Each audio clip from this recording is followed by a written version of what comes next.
Welcome to Guide Guru. We hope this video helps. You'll start by getting your accounts and device ready. Sign into your Microsoft account and confirm it's the one you'll use to buy and play. Once signed in, open the Microsoft Store app on Windows 10/11 or the Xbox app. Make sure system update's finished so the store functions correctly. Also add a payment method in account settings now, card, PayPal, or Microsoft Balance, so you won't be interrupted during checkout.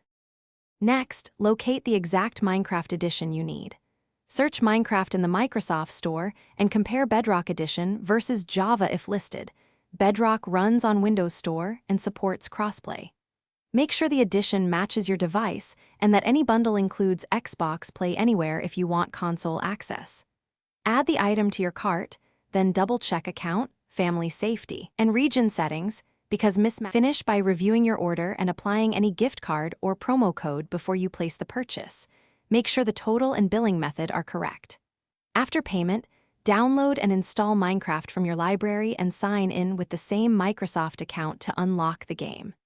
If installation or licensing fails, clear the Microsoft Store cache, reboot, and sign out, then back in.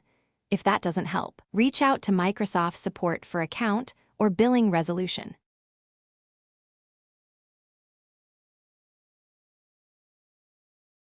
Thanks for watching. Consider subscribing if we helped you today.